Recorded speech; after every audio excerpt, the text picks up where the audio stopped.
అమావాస్య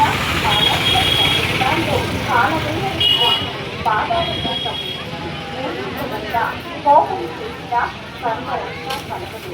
ఈ కాలవైన రక్షఫలం ఇక్కడ కాలవైన స్వామి క్షేత్రంలో లభించదు.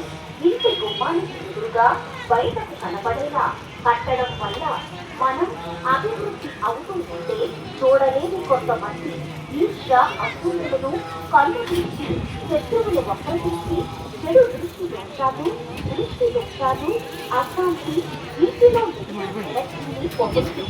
రోజు సాకరాన్ని రూపం ఇస్తూ కాలవైన మంత్రం జపం చేయాలి.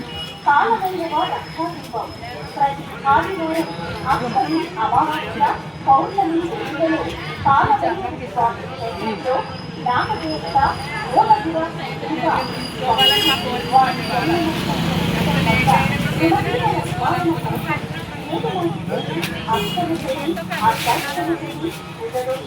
నాగదోషం రాహుకేతు దోషం సర్పదోషం నవగ్రహ దోషం శత్రుదోషం రోగదోషం వివాహం కోసం కళ్యాణ దోషం సంతాన దోష నివారణ కోసం ఎవరికి వారు స్వయంగా కాలభైరవ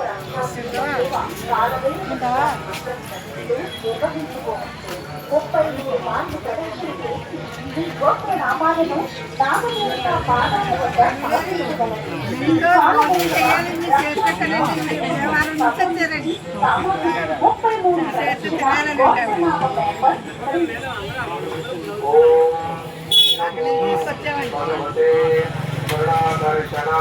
భైరవాయ ధనధాన్య వృద్ధికరాయ శీఘ్రం ధనం ధాన్యం స్వర్ణం దేహి దేహి సత్యవస్య కురు కురు స్వాహా.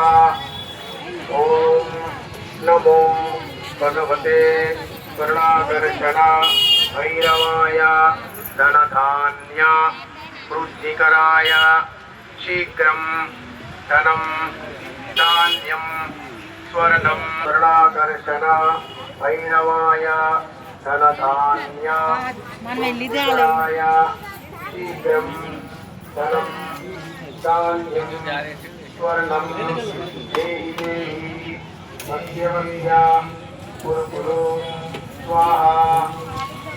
ఓం నమో భగవతే కరుణాకర్షణ భైరవాయ ధనధాన్య వృద్ధికరాయ శీఘ్రం ధనం ధాన్యం